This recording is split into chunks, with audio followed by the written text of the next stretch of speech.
All right, so welcome to Innovation Hour with Edgar and JSaye. I'm JSaye or Johnny, as my mother might call me. And this is a podcast. What is this podcast about, Sir Edgar? Oh, this is about it's a conversation about the design of what's possible. And the intention of the podcast and what our goal is to provide you with content and provide you with a platform for a conversation about design and innovation, one that's useful as well as in a business way, and to be able to talk about what's current and what's real to all of us and what we can learn from it and how we can apply it to our world of design, our world of innovation, and solving problems and creating positive change. Well, I'd listen to that podcast for sure, but maybe I'm a little biased. And today, I know we've discussed a little bit topic. Do you want to reveal what the topic of today is and see where we go with it? Yeah, and it has a lot to do with the current state of innovation in business, in particular, how organizations, how companies are shifting and moving their innovative capability into creating product and service that's very applicable to the context that we're currently living in the pandemic, the COVID-19 environment that we're in, or the COVID economy, and and to take a look at how they're innovating, not only in terms of product and service and how they're adjusting and looking forward.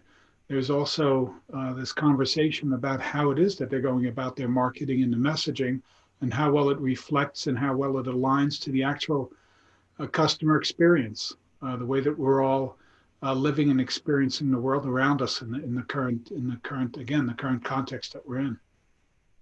Yeah. Well, let's get started. I guess I have a few examples that I found interesting that maybe you haven't heard of, you, the listener, and you, Edgar Papke, have not heard of. So I'm just going to list off a few that first, there's a few different areas that people are definitely playing with their marketing and messaging. One is to let the customers know what's going on, address the current issue. The other is pivoting completely, providing a new service and marketing in that way. And the other Mhm. is just pressing pause. So an example of just pressing pause, which I think is probably adults of marketing, is what Corona, the beer company, has actually done. If you go to their website, they've changed nothing about their website.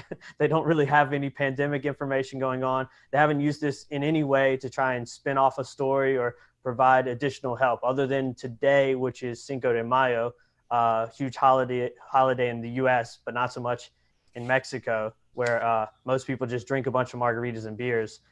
They are hosting a conference, but other than that, on their website, there's still people walking down an idyllic beach, holding hands. There's nothing about redoing it, readdressing. Their name happens just so happen, unfortunately, to be symbolic of this virus as a whole, and they've done nothing to address that. And I guess my question from that would be, Edgar, how do you think consumers are viewing that? And where do you think Corona maybe went wrong with just hitting the pause button there? That's just a first example. Yeah, I'm not sure what they can do with it. My the way that I would look at Corona is that they're pretty much entrapped with what they have. So hitting the pause button may actually be a good idea for them at this and being quiet about it at the same and being respectful in that way. Mm-hmm. There's also what kind of an opportunity because people may actually come onto their website or find themselves um, unintentionally looking at their website or any kind of advertising or marketing that's still out there. I think that one approach, hit the pause button and play it safe. The other one is there a possibility to do something with this that would generate something more of a positive messaging? Yeah, our name is Corona, and for right now, uh, the uh, the ability to translate what we have to offer into a way of talking about public safety and public welfare may be um, maybe an opportunity that maybe they're not taking full advantage of, or they haven't yet, and we have yet to see it.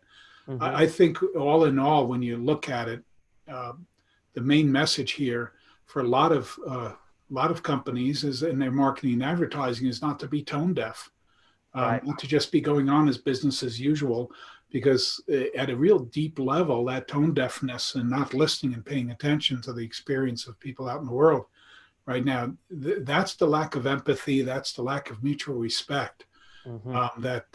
that is already questioned and so often lacking in marketing and advertising. That right now, in particular, I think you have to be a really good listener.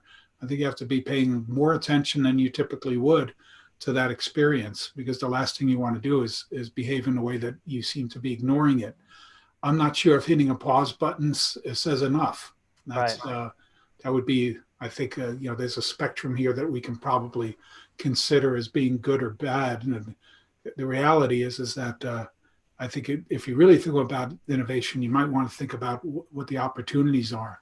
All too often, especially in crisis situations, and when uh, when there's a lot at stake, uh, typically what happens and what inhibits the innovation is this ongoing sense that we operate so often from scarcity. And we don't look at it through this lens of what's possible and design in that direction.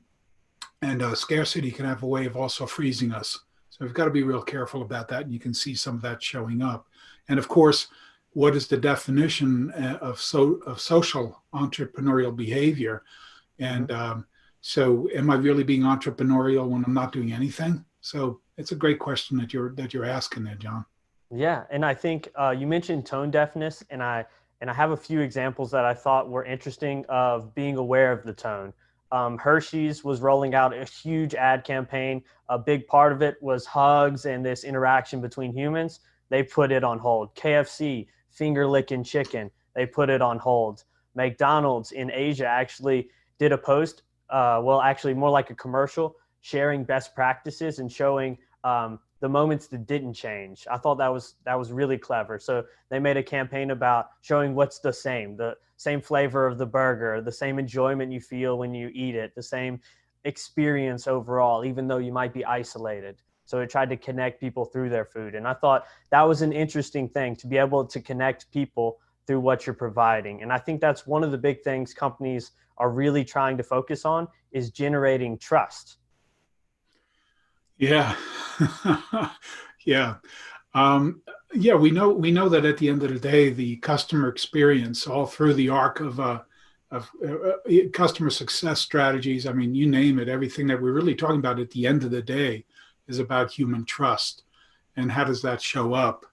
And yeah, and I think so much of that has to do with being able to interpret what the actual experience is. I mean, I keep coming back to that.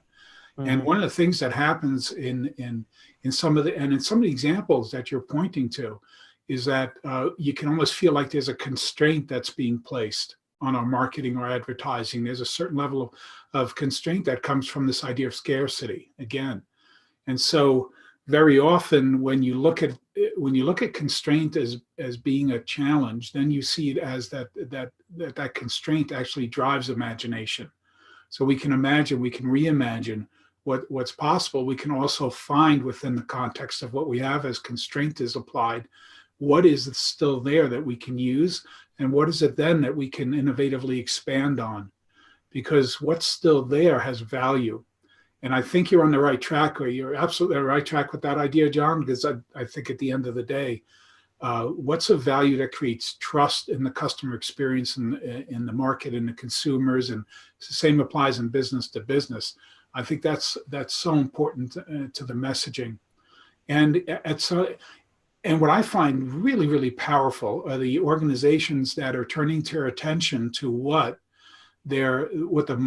people in the marketplace are really concerned about, what they're really thinking about, and what's top of mind. So this trust messaging around, um, regardless, even if you're Amazon, you Mm-hmm. turn to, well, how are we taking care of our own people? How are we taking care of those that really matter most? Yeah, there's this wonderful shift that's occurring, reminding us, and I know it's hard to imagine what's wonderful about what's going on. The thing is, there's so many lessons that we're learning, and one of them is that So often we look at celebrities as being the heroes, and now the heroes are actually the people that are providing for our essential needs. The Mm-hmm. heroes are people, on the front line. And I think the more we can turn to that without getting cheesy and keeping the message really simple, just keep it real simple right now. I think that's how we earn trust. And what a lot of great brands are doing today matters a lot in what's going to be how they're going to be perceived in the next year or two. In other words, the more trust you're able to build, the more that you shift the attention to what are your worthwhile endeavors and things that you're doing well, and shifting and being innovative, like Ford has kind of ventilators, et cetera. All those examples, I think those are the ones that will stay with customers. That's what's going to stay in the marketplace, and people are going to remember, because the emotion of trust is going to be there. And like anything in life, when we talk about customer experience, it's always about the emotion of trust. And so how do we demonstrate that, and how do we reinforce that now? Yeah, I think one of the things that actually came up last week that you mentioned was how Shake Shack was giving back money that they got from the small business loan. And not that that's a form of marketing, but it is a show of trust that we did something that we don't need it. We're going to give it back. We're going to be honest. We're going to be open. And that's a lot of times that's to their own employees. You also mentioned Amazon focusing on their own employees. So as trust, to gain trust with the consumer, we can show how we're building trust and honesty within our own employees and our own base. And that actually is, in the process, identifying ourselves as one type of person. And in this world where consumers buy things based on their own identity, I think it's really, really interesting how businesses are acting, whether that be giveaways. An interesting example is Hush Puppies. Hush Puppies make shoes, comfortable shoes. They're giving away 5,000 pairs of this newly designed power walker for seniors that live alone, so that they feel like they get a gift, so that they can walk around comfortably in their house. So that involves product design, marketing, and it's a whole array of things. Have you seen any other interesting examples, or does that particular example speak to you in any way? What are the lessons you learned from that? Yeah. So, got to be careful here not to go too deep into this. Mm-hmm. It's the reality of our human experience that we're really referring to here. Um, so much of what's happening in our world right now, and I think we touched on this in our last podcast, is that a lot of this has to do with just what's natural to us as human beings in terms of our needs and desires, and how that translates into emotion. And so, this idea of the emotion of feeling lonely, or feeling feeling loneliness, feeling alone, feeling disconnected or isolated. These are all so natural to us that they come to the forefront without us even recognizing it. Until we label it, we have the feeling, and very often it's sadness. There's an ongoing grieving going on through the global society right now, that lives are being lost. There's grieving around relationships that are feeling like we're losing them, and at risk of losing them permanently. The gaps in our lives and connectivity. These are all deep grieving and deep elements of sadness connected to our desire for inclusiveness and being together, and being in connection with one another. And I think it's really, really important to recognize it at that level, so that providing someone who is going to feel lonely, or is feeling isolated, or not knowing what to do with their time, that we provide. And you can see how powerful that is, again, in stepping out and building trust, and responding in that manner. These are deep needs that are surfacing, and they're exaggerated, of course, right Mm-hmm. now.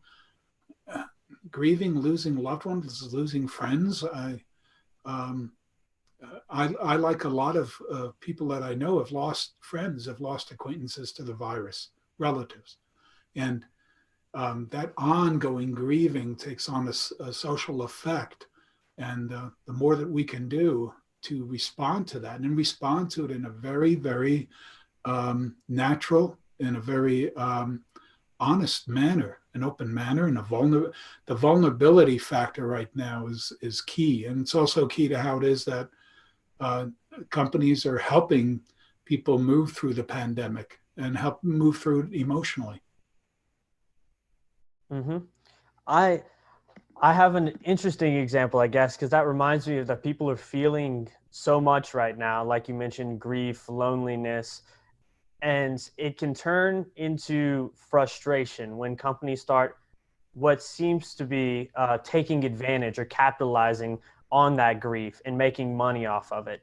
One example that's just from the past few days is that Johnson and Johnson, who have Pepsid AC. I don't know if you've read about this. Up in New York, they found that taking this heartburn medicine actually lowers the effectiveness of the coronavirus in your body. So now the shelves are empty.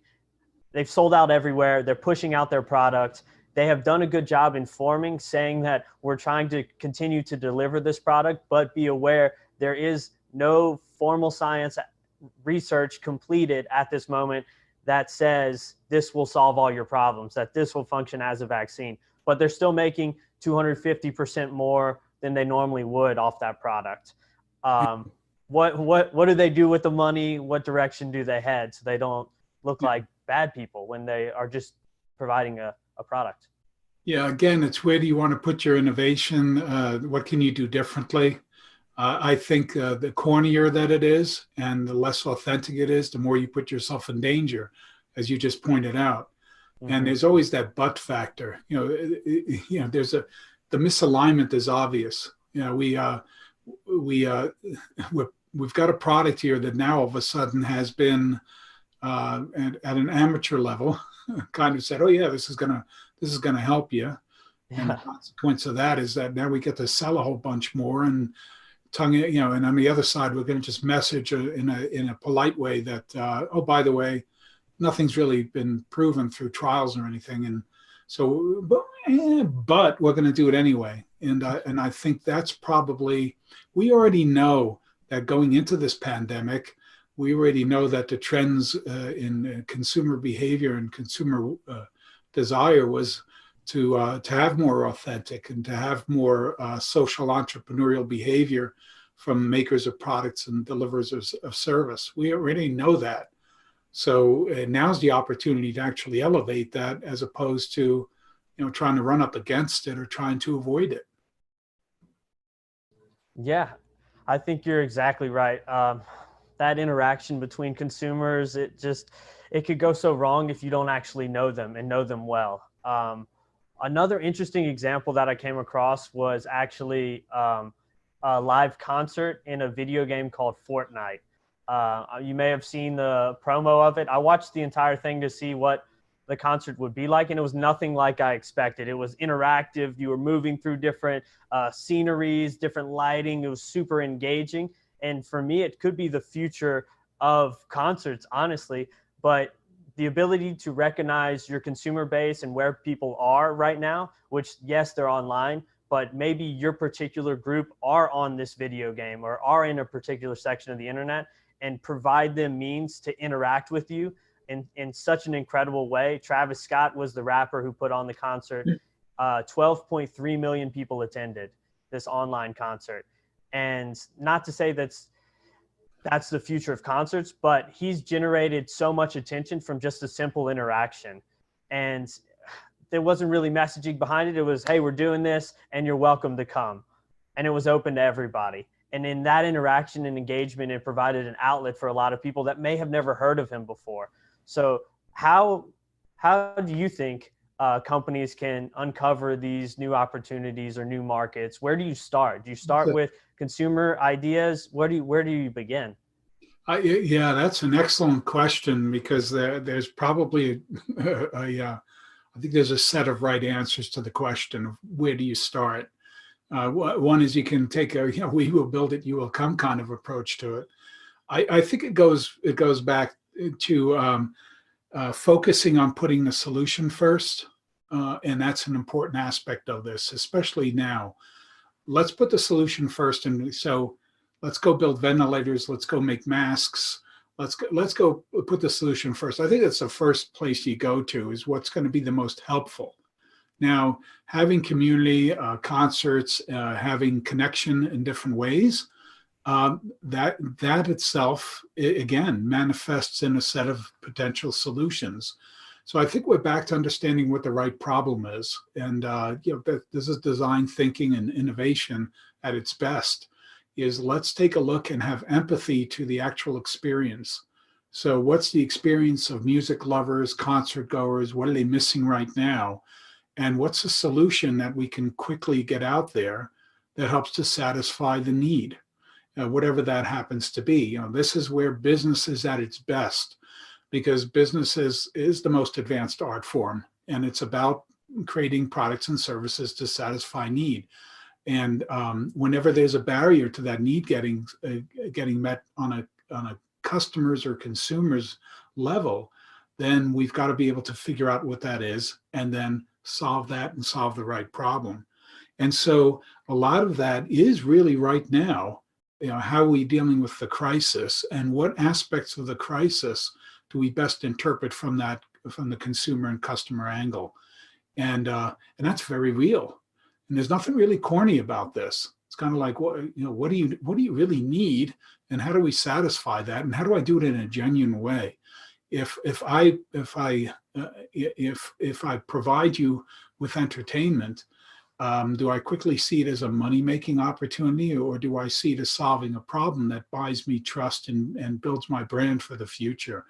And I think that's key. So it is providing real solutions in the moment. Real solutions in the moment lead to trust, and that leads to the brand loyalty that all companies and everybody's seeking. And so I think that's a really vital part of it. We can make certain assumptions based on what we know, based on data, and everything that we have to work with. We can make certain assumptions, and you can see that happening. People long to be entertained. They long to be entertained in a common way, where they're connected to one another, even if it's online. We're willing to do that because it gives us that sense of fulfillment that we're seeking. Yeah. And it's pretty hard to find fulfillment right now. And I struggle with it myself. The basic way people have been coming to me, say, since I don't spend that much time just flipping through the internet, is through my email. Businesses all tried to send me essentially the same thing about the pandemic. Here's what we're doing. Here's why we're doing it. Here's what you should do. Clothing companies, super tone deaf, just sent me, hey, while you're just sitting around, why don't you scroll through our clothes? It's a perfect time to play dress up. Like, oh, that seems a little bit off base. I'm living off of the same 2-3 pair of pajama pants that I've been wearing for weeks, right? Exactly. Well, I could see the difference between, say, what I mentioned earlier with Hush Puppies and how they tried to provide a solution, and the NBA with branded masks and how they tried to both provide a solution and keep people interacting with those teams so they don't forget about the sport they love. Or ESPN moving from playing real sports to playing streaming online sports like Formula One, or creating ESPN Ocho, which is a series of made-up sports like cherry pit spitting, or a series of random things, just trying to interact and engage with people. I know it's important to get in front of people and maintain attention on yourself, but I also see people maybe pushing it too far, or everybody, I know we have herd immunity that we talk about, but it's like a herd marketing mentality where everybody sees one do it, so they all feel like they have to do it. Everyone has Instagram Live. Everybody's emailing me about the pandemic. When do you stop and say, okay, it's good that you're informing your customers. Now I really need to provide value, or I really need to focus in on my customers' needs? When is that moment of oversaturation? I mean, maybe you've hit it personally, that moment of it's too much. I don't know how the market will respond to that, and are people going to send me direct mail again? Is that what's going to happen? Yeah, and there's a lot in what you're talking about here. There's the first one is, how do we know? when the consumers or when customers start tuning us out, Mm-hmm. especially when companies invest, in. Yeah, you've got to shift very quickly right now, and at the same time, you've got agreements in place, and so you've got to deliver and your advertising and marketing and keep that moving forward. It's a matter of how you do it. And I'm not exactly sure what that looks like. There's some things that we can right now figure you can pretty much count on. First of all, we're undergoing this really, really tremendous shift in how it is that we look at what authenticity is. With social media, Instagram, everything else, authenticity has been now for quite a while. I'm going to share my experience with you and look at me, right? Mm-hmm. I'm sharing my experience and this makes me authentic. And there's a whole another level to authenticity that we're seeing that's so powerful around vulnerability and being open and being vulnerable and being able to move to a place of a shared set of fears and concerns and challenges that we all have. So I think that's one is how do we create that shift if we're going to continue to market and advertise, like you say, it's you've got to. It's not just about getting attention. There's a whole nother level of definition. One that, by the way, there's an undercurrent, a very powerful undercurrent taking place around vulnerability. It was already in front of us before the Mm-hmm. pandemic. Now it's being really elevated. And when you look at the success of women leaders compared to masculine models of leadership in today's world, and who the heroes, the state medical director out of Ohio, the prime minister of New Zealand, what a wonderful job. This kind of straightforward, here I real authenticity. You want to see it? Here's honesty. Here's truth. Here's caring. Here's ability to communicate in simple and plain language. No game playing. Here it is, straightforward. And I think those in themselves present us with wonderful examples of what these shifts are that are taking place around what the definitions of authenticity and then and honesty and truth are. And how do we bring that to the forefront? That's an important element of what's going on.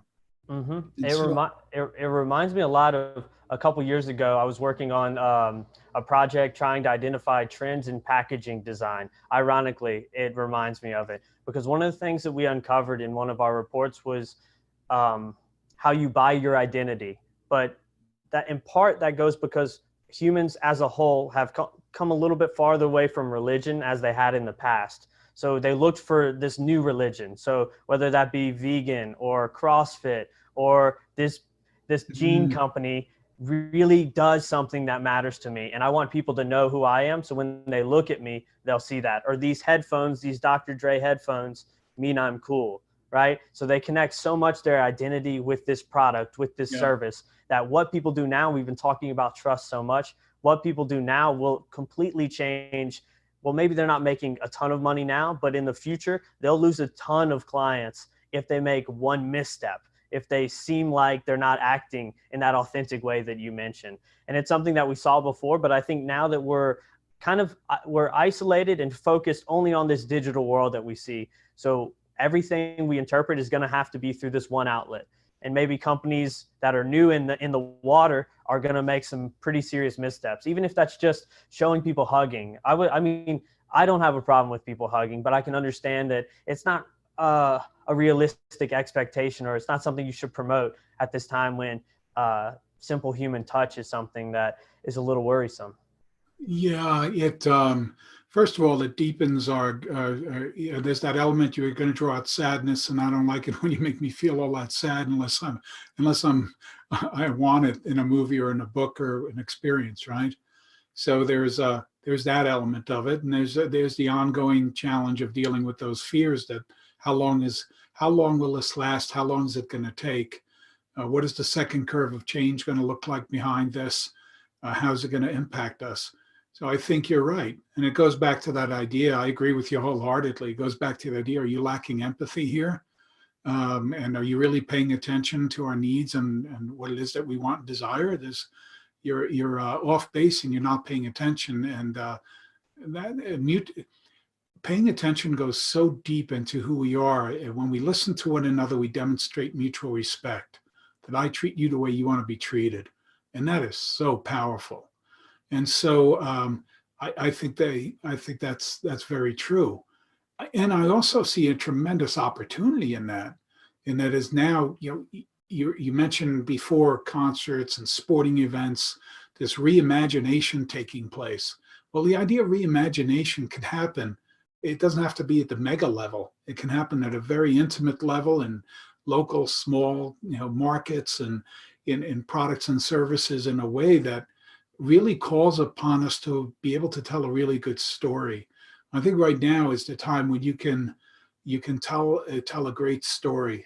You can allow people to see themselves in the context that we're currently in. They're the characters in their own story, and you provide them with solutions and resolutions to their conflicts, to their fears, to their challenges. So right now, because when you think about it through the lens of design and design thinking, and empathy and how do you create solutions, what we're doing is we're looking at what's the storyline and how can we be part of in developing and delivering to a new story. And I think that's going to be real powerful. And because I think one of the things growing up is that, and this is still something that we look back on in our, Mm-hmm. our family and our friends at my age is where were you when the lights went out in New York? The blackout in New York, right? And Mm-hmm. how did people behave? This is almost like a long-term blackout that we're in a lot of different ways because that fear and what's happening around us. And so in these significant moments of crisis, the question that gets asked is, what were you doing? Where were you? How did you behave in that moment of crisis? And you're beginning to see that as we study leaders and we study different companies and what their leadership is doing. What's your story and what were you doing? People are going to remember what you were doing. They're going to remember. And right now there's a marker in history, and it may actually be a really, really intense, longer term marker than just over a period of a few days. We're talking Mm-hmm. about a marker in history that has the potential of going a couple of years and probably will, in terms of ripple effect fallout, multiple years. And it's going to be a part of history. And I think a lot of companies, a lot of organizations are going to be, for better or for worse, they're going to be judged on what they did now, and how they responded now, and how that plays in people's memories. And the interesting thing about memories is they're always guided by our emotions. Whether they're sad or happy memories, memories are guided by emotion. And I think that's so important to remember right now. Yeah, that's really powerful. Memories are guided by emotions. And there are a lot of companies that are trying to build their story right now. I know within our company, we're doing the best to not not even worry about being the experts, but being there when we're needed, where we're needed. And even if we're not needed, just providing an option. Now that may be overwhelming, but the people that work with us will know that we're always have a handout to help. And I know on a bigger scale, corporations are trying to do the same thing, keeping their employees around, finding creative ways to keep them employed. I've heard of companies that, while normally these people work as instructors, now they're working hands-on in the fields as a way to keep them occupied, as a way to keep them employed. That story of if I take care of my own, then that shows that I will take care of you. And again, it's about providing value and trust and solution first, and then building your story by your ability to react quickly and, well, consciously. It's going to be interesting who comes out, not that there's an on top from this, but who comes out prepared to move forward. And I think that's the barrier that we're trying to jump. Not just selling everything. Like I mentioned, Skechers is selling through the roof, but looking at Cottonelle, a toilet paper supplier, and how they started the hashtag share the square. So encouraging people not to just go to the store and buy all the toilet paper that you need for a thousand people's backsides. Just buy for your own toilet. And being realistic. Yeah. Okay, we don't need to sell all the toilet paper. Yeah. Yeah, and you peel away at that too, and you see what you're talking really about here is uh, relatability. In other words, how relatable are our actions and behaviors right now to to the to the public. I mean, that's I think you've yeah, and that's so true. In other words, and I like the idea of are we helping to take care of our own? Notice again, we go back to what we were talking about earlier, is this idea of how companies are taking care of their own people, and we can all relate to that because there's such relatable elements in our lives, and one is how we care for one another, and so that becomes relatable. That becomes a relatable storyline, and the most powerful ones may not even be connected to your product or service. Now, that being said, it will always be connected to your brand.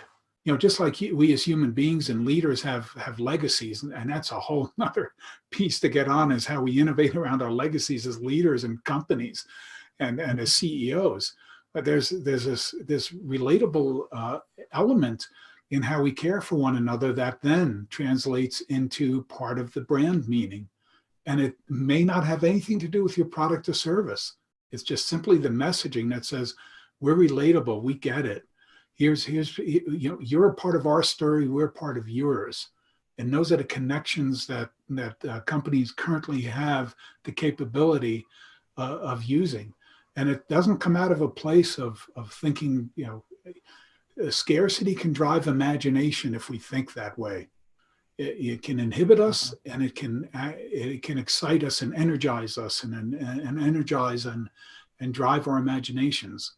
And I think that looking at it through that lens and seeing the opportunities as being broad and not being narrow is key to that. Yeah, and I think you touched on something really important, because what I've seen is a lot of brands or companies, well, companies don't even really know what their brand is. They say they have a vision, a mission, but maybe it's a little convoluted or wordy, or it's just something that's written out and not really lived. And I've recently went through the book Zag by Marty Neumeier. I don't know if you've read it, but it's a short little book, and it has one statement that I thought was pretty cool in it, and it's the onlyness statement, which kind of breaks down in one sentence what's unique about you, who's it for, where is it located, and really why are you doing it. And if you can get that one sentence and use that as the building block, the base, that you branch out and build all these solutions to help your customers, whether they're temporary solutions or building towards the future, I think that's an incredible starting place. Where would you start, with the brand or with the action? The action. Yeah, I go back to the idea of right now you focus on putting the solution first. I think your action has to, that's what it has to be. And it can't be, an action that says, oh, we're here for you as long as you buy. I think right now, I think you've got to, especially here in this country, what's been going on with the direction of where federal funding has gone to companies that really were kind of like just, let's face it, they were scamming it. And here it is. So whose interest are you working in? And eventually what we discover in business, that I can have a great product or service, and I don't have a customer, I don't have a business. So first and foremost is always the customer. And right now, putting the solution first for the customer and for the public, for the first responders, right now, the people that are emerging as the heroes of our society, that's what's going to carry the day. And again, it may not have anything to do with our product and service. It's a solution that matters now. So my suggestion is think about the problem, design the solution, bring the solution into play, and then you can lay claim on it. I think right now it definitely is about action. I think if you tout your brand without creating action, I think you're really at risk of being empty. Yeah. And if you hear any background noise, there is some movement going on in the background. So I'm trying to keep my mic extra close to my face. That's a condition of our current reality. For those of us that are spending a lot of time in video interviews and this kind of a format, yeah, you kind of get used to it. I I enjoy the hoot and the holler. I was recently on and, our neighbor's daughter came home from the hospital after being treated for 5-year-old being treated for a tumor on her pancreas, and the celebration outside. There were a small parade came up and down our street here, giving her a welcome home, and I just paused and looked out the window. I just because that's life. We try as much as we can to build boundaries around it, and yet at the same time, especially in situations that we find ourselves in, and right now, again, it's just live life. It's the best thing that we can do in whatever fashion that we can, and that goes back to companies creating solutions to help people live their lives as much as possible, as completely as possible right now. Yeah, I mean, I never knew that they cut the grass outside until I moved home. And now I get to see them every time I have a meeting, it seems like. I don't know if it's like flies to shit or what's happening, but every time I have a meeting, they appear to cut the grass. So it's interesting. One of the random problems that I have, I think this is something interesting. We're moving a little bit. Just for a moment, a quick suggestion is next time around, go out and ask them to open up their laptops or phones and watch the podcast you're on. And yeah, join everybody who can. Yeah, you'll get some people watching as well as, that's a great idea. And we did have a request earlier. This will be available later on YouTube, so you can watch it anytime, delayed. You can go through it and take out the little knowledge nuggets that you go uncovering and share it as much as you want. So I just want to let people know that I saw that question come up. I did want to talk about something that moves away from marketing and branding that I think is kind of interesting. When I was walking through the grocery store last week, I know I mentioned it before, but I actually was trying to read people's emotions just with their eyes.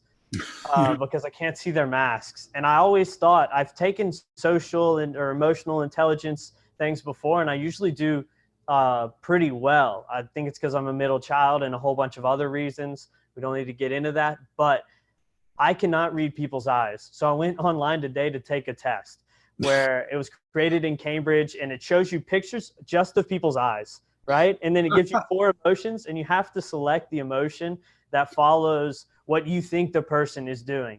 Yeah. And oh my God, it was exhausting. It was like so exhausting trying to read emotions through eyes. And every time there was an older person, I noticed that I put like something sympathetic or that they were frustrated. I could not tell the difference with people with baggy eyes. I could not figure out what they were thinking.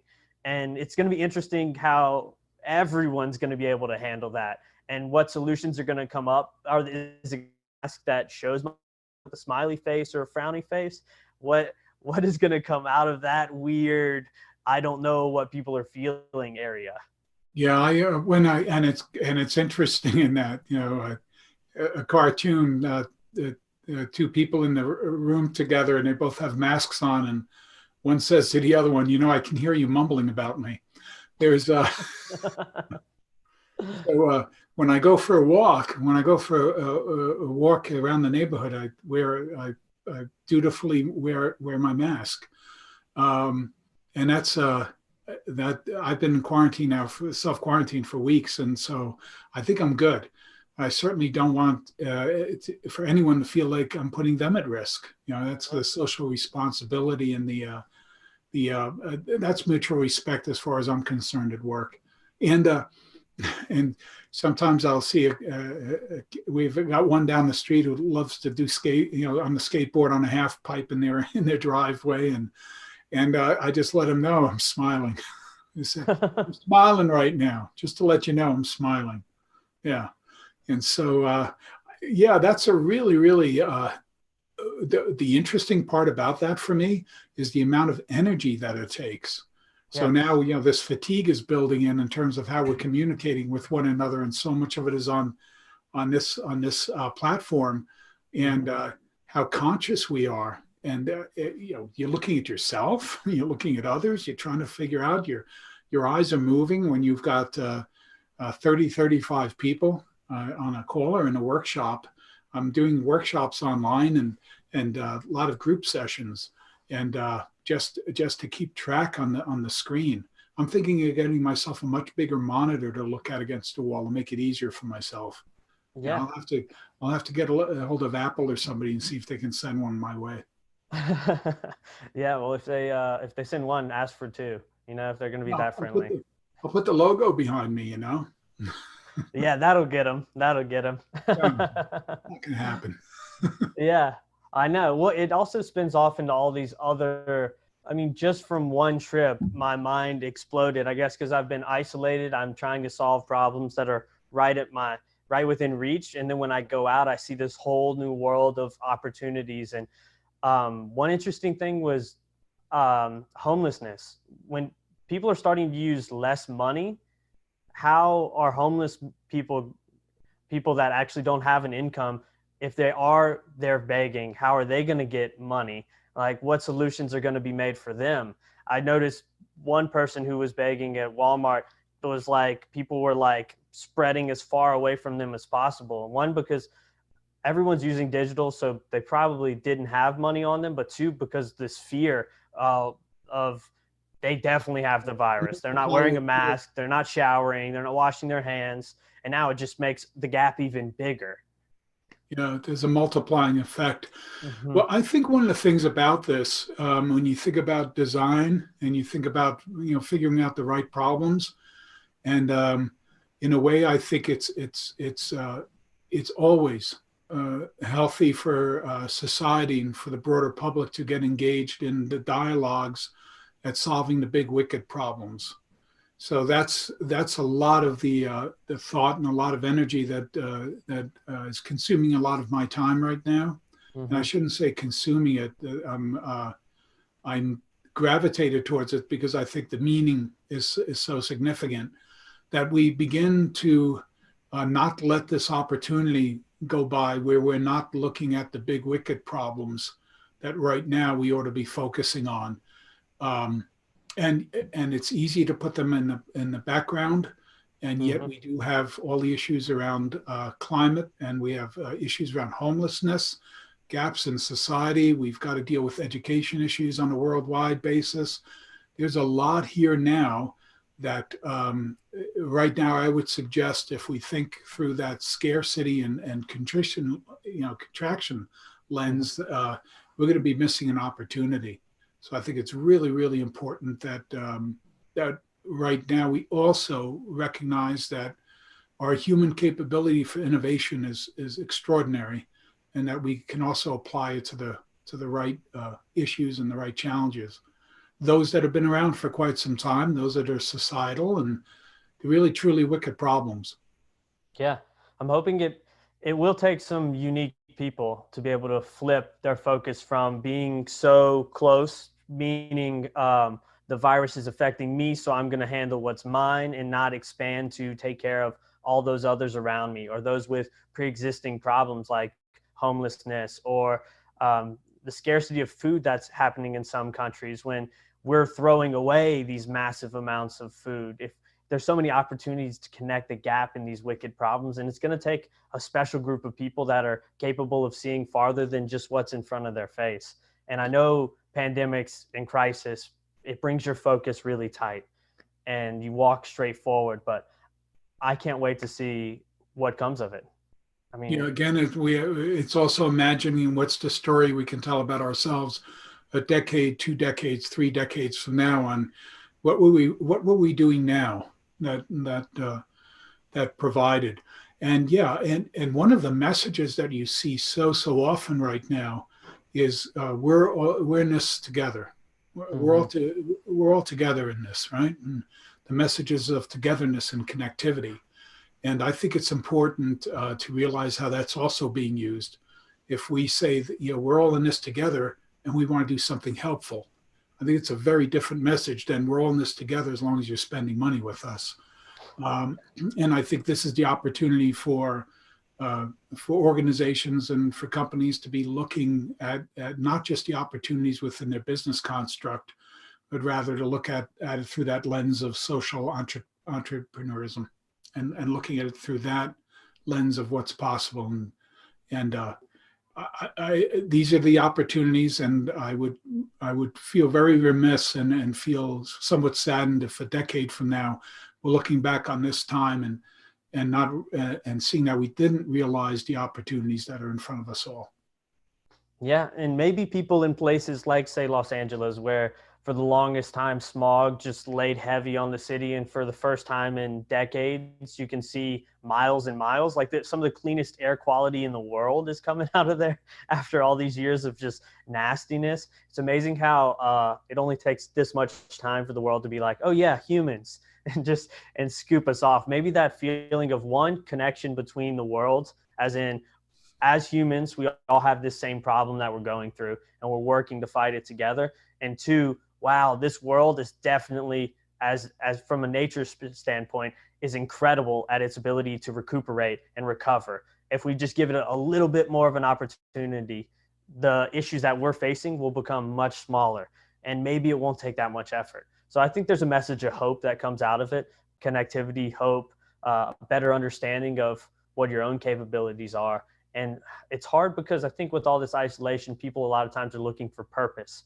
And sometimes you just need to relax at home. You don't need to try and learn everything or overwhelm yourself with trying to read every newspaper about the pandemic.